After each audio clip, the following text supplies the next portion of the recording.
reading a little some stream details for all channels. Okay, we're up there. All right. We're going to be talking a little bit about a different subject tonight. So while this thing's getting going here, we'll just kind of take another lap here and just out here for my little evening ride. Had to get to town today and get some supplies for a little project. Got some concrete and a few things going on. So yeah, it was a good day. Did a little bit of office work. Now we're out here spending a little time on one of my horses, and I got another one to work over here. She's hiding out in the stall over there. Probably get her out for a little bit and get things rolling. But what I want to talk to you guys about tonight is the difference between offensive horsemanship and defensive horsemanship, and kind of what that means for folks. Like it's there's a little bit of just terminology there, but essentially what we're talking about is, are you waiting for a problem and then trying to fix it? Or do you understand that there's potentially is a problem because there already has been? So you're trying to steer it away ahead of time, not by avoiding it, but by exposing it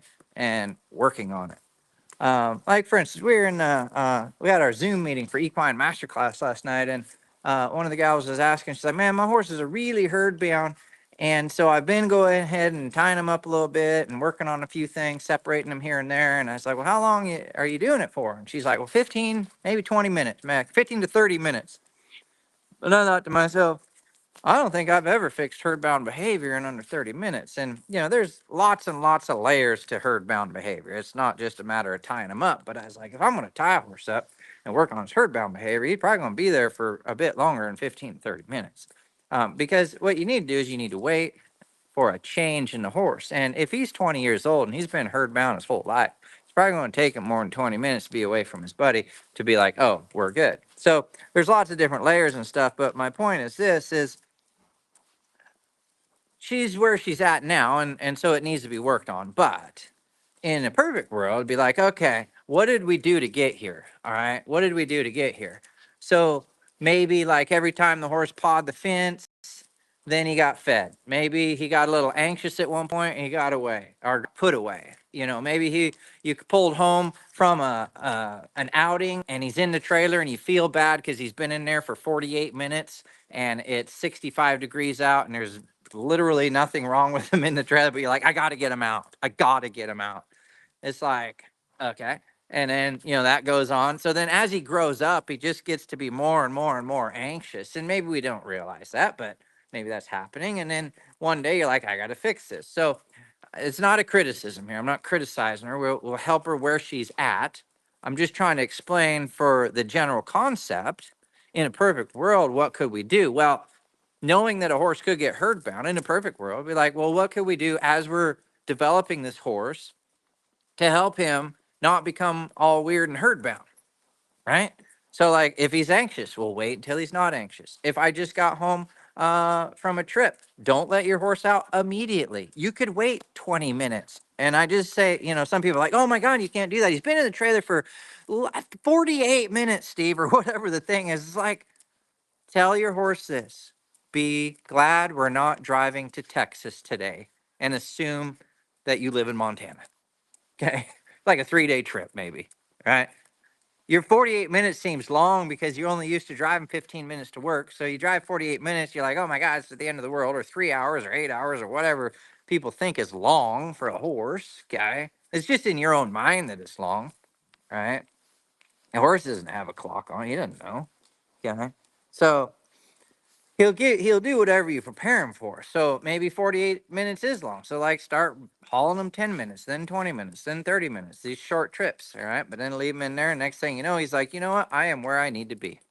I am where I need to be. What does that mean? If I am in the trailer and she put me here, then that's where I'm going to be. And then when she's ready to get me out, she's going to get me out. So I don't need to get all anxious about it. Okay. Now, just because you work on these things doesn't mean it's going to be perfect on any horse. But what I wanted to mention tonight was like, how many places can we be more offensive rather than defensive in our horsemanship? So we're not trying to criticize anybody. Okay. We're just using it as an example because it came up yesterday. Okay. And it's something that comes up all the time with different clients. Okay. I know I've been there. We've all probably been there. All right. But I just want you to think, like, what could we do to be more offensive. Okay. She was also, I think one of them was saying, well, how do I get my horses used to being in stalls and different things like that? Well, let's come on over here. How do we do this? Well, like, here's a little critter right here. Okay. What's she doing? She's just hanging out in the stall. Does she need to be in there? Nope, she doesn't. But she's little, and guess what? She's going to be learning how to be in a stall for a little bit, maybe for the week, and I'll turn her back out. Okay. She's not going to live in there forever, but she can learn to eat in there and drink in there and do things in there and not be worried about life. So she gets some exposure. Does she need to be in there? She doesn't need to be in there. It's more of a convenience maybe because it's winter, but it's mainly like I want that horse to learn to not be anxious in a stall. So we got to start getting her some stall time. All right. Different things like that, and like separating horses away from her and different little things like that's offensive. Like that, what I just showed you is an offensive maneuver. Does it take me anything to do that? Not really. Okay. Just catch the horse, put her in there, and that's where we feed and water. She's getting fed and watered anyhow, somewhere on the ranch. She'll get fed and watered in there, right? Um, so that's just kind of how that goes. Maybe another offensive thing, like we got a stud next to her. So we got a stud next to a mare. So it's like, well, that's not good. It's like, well, maybe the old stud needs to just get over himself and not worry about the mare. So it's a sturdy wall in between. He's not gonna like he's gonna jump over anything. Maybe he can just learn to chill out and not be all studdy just because there's another horse in the room, right? Because if they're a stud, they don't need to be all weird. Like when it's time to breed, it's time to breed, but we don't breed everything just because it's walking by. Okay, so here's a mare to live next to. Don't like just ignore that. Like it's fine. You're separate from that. And I'm not saying go home put your studs next to mares. Like some studs really probably don't need to be studs, and that could get pretty dangerous or whatever the thing is. But that's just another example of offensive horsemanship. Okay. Again, I'm not saying you got to do certain things like that, but what can you do to be a little more offensive in the things that you do? We had another thing come up. Oh, my horse gets anxious in a trailer. It's like, good, haul him more often. Well, we only go on, trips every other month. It's like, good, go get milk with him.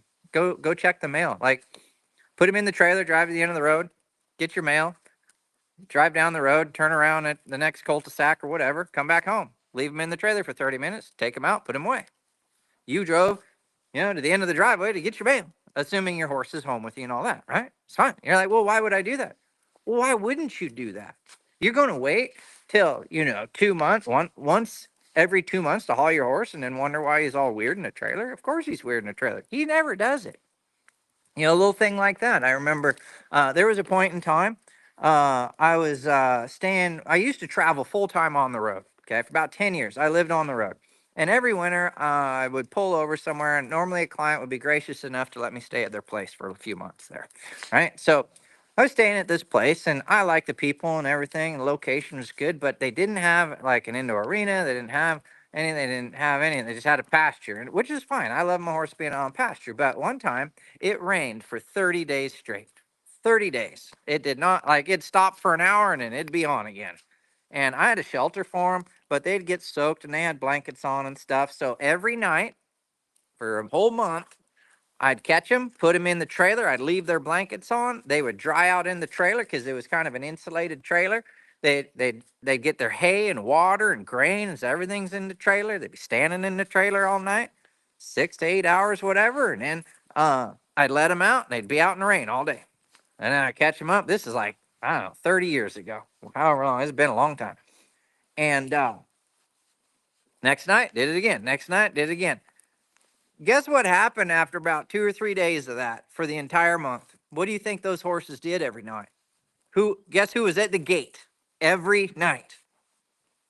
Them horses were lining up at the gate from the pasture. They have everything they need. They have food out there. They have water out there. They have freedom out there. They have everything they need out there.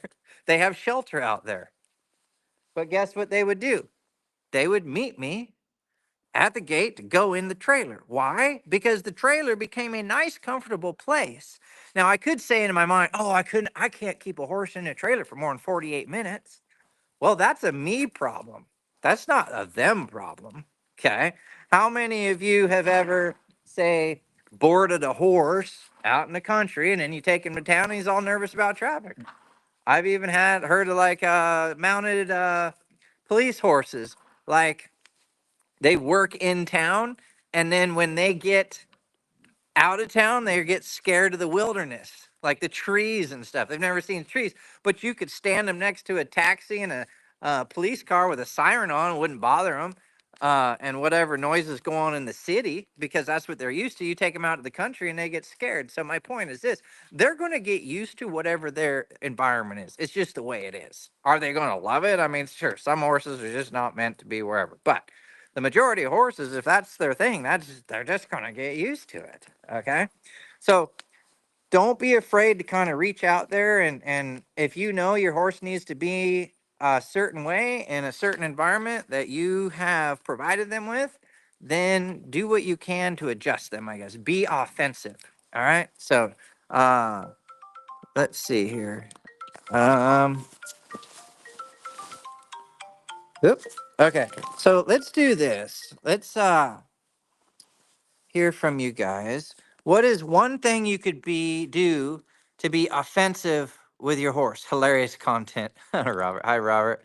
Horses are so cool. Yeah, they are. We got a few YouTubers on here. What's up, Sandy? Yo, cuz. Karen, I believe you posted in the Equine Masterclass about snaffle bits. I just recorded a Facebook Live just for you in the Equine Masterclass. Okay. So put on here, what are you guys going to be offensive about? Okay. Not offensive, offense. Okay. Not offensive, offense, defense. Okay. What are you going to do to get out ahead of certain situations? All right.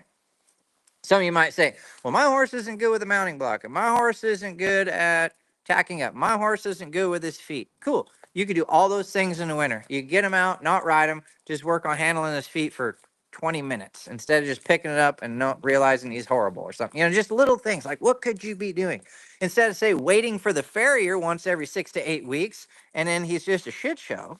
Okay. Because you're just like, oh, he doesn't like George the farrier. It's like, well, it's probably not George's issue. How about you just treat your horse like George does a little bit? He's just trying to get your horse shot, and then your horse is just kind of an asshole to him, right? So, there's a lot of farriers are real good. They just, the horse just has a little trouble with them, but they are the farriers. So your job would be to get them a little bit better about it. And you know what? If your horse was better, I bet George wouldn't have such a damn problem with him. Like if you got your horse better, right? He wouldn't have to get after your horse or whatever's going on that you don't like, because you trained your horse to be good instead of just blaming it on George.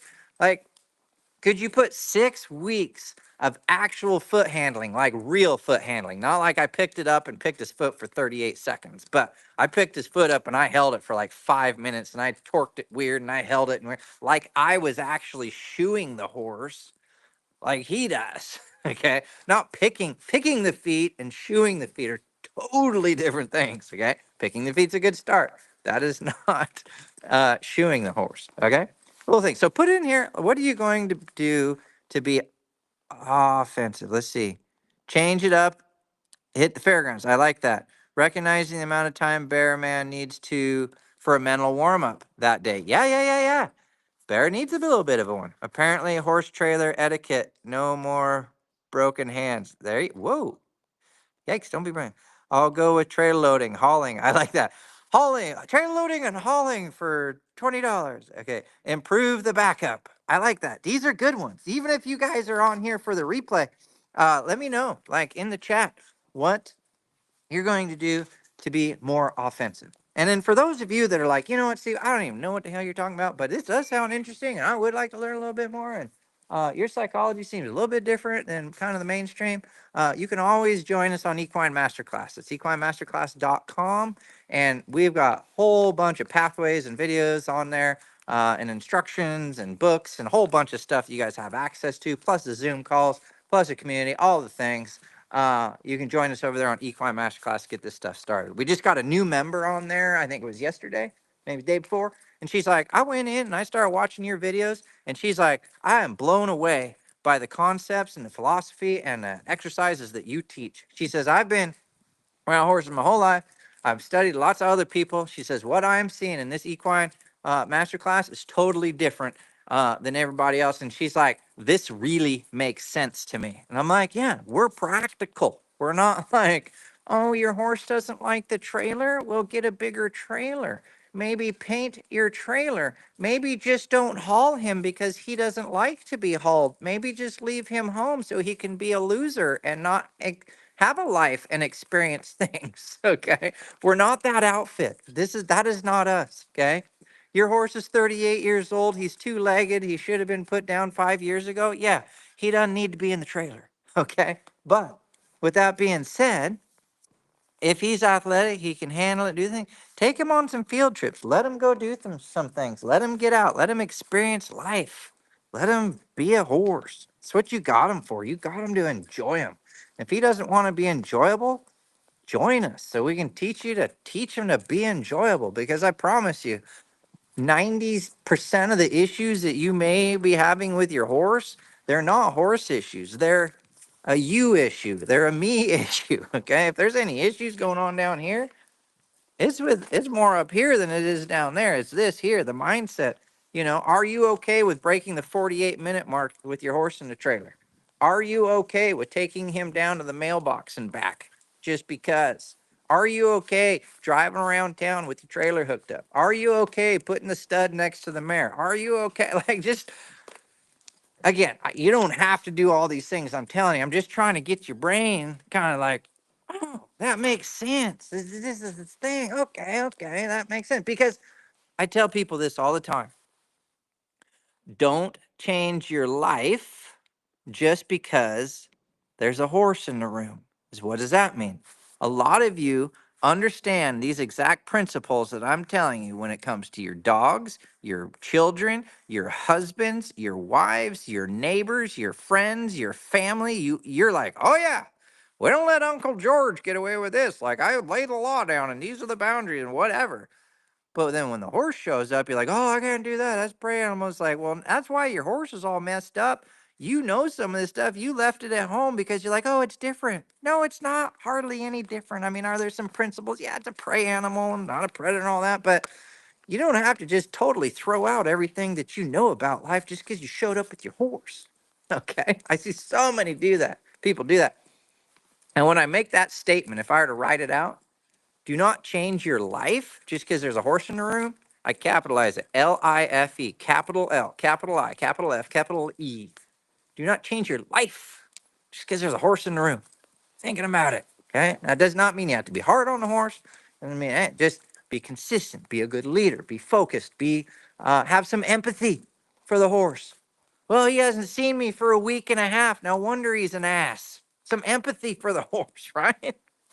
Or, you know what? I've been training this sucker for 6 years straight, and I gave him 2 days off. He doesn't need to be an ass because he should know better, right? I've put in the time with that horse. So you raise your expectations. Like, this horse should be good because we have put him through his paces. Like, imagine training your child. Your child is 17, okay? You've been training him for 17 years. He walks through the door and he's a complete ass to you.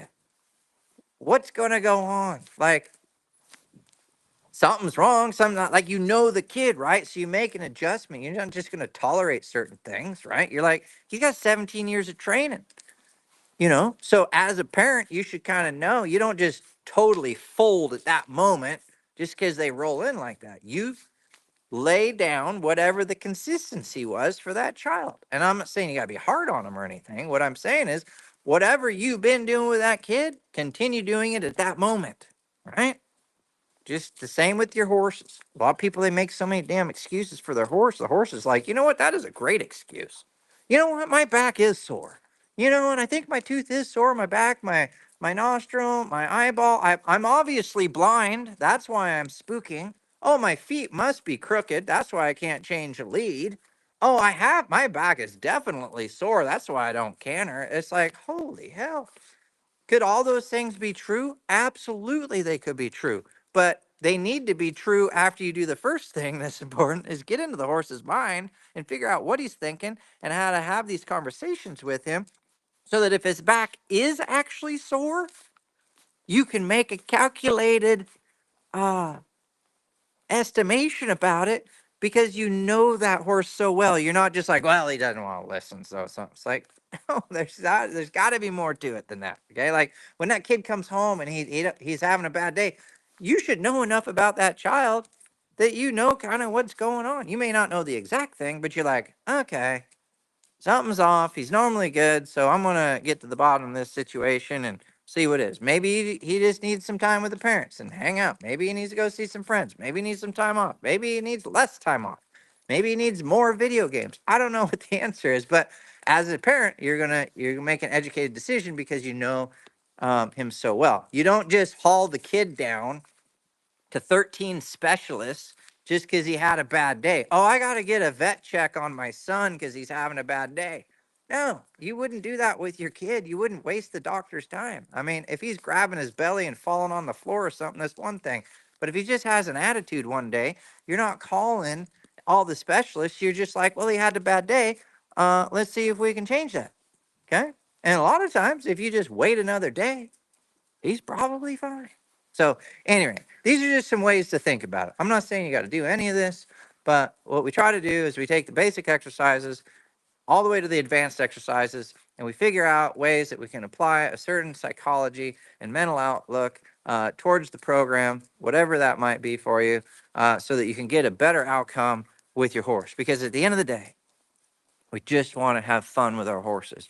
We want to have a good horse that listens, he's respectful, the horse enjoys their job, we enjoy our job, we can have fun together, we can go do whatever we want. If we want to go out to the rodeo and run flags, we want to go to the jumping event and go jumping, we want to go on a trail ride and with our friends, we want to, just whatever that looks like for you, which, is whatever you think is fun with your horse, you should just be able to enjoy that and do that with your horse because these things are too damn expensive and it take too much time to not be getting that part out of there. So uh, put a one in the chat if you're like, you know what, I would like to just go out and enjoy my horse. Put a one in there if you're like, you know what, I think I'd like to do something with my horse without trouble, without having to bounce around him and all the things, and don't be intimidated by some of the keyboard jockeys that like their life is perfect with their horse. I promise you, everybody struggles with something.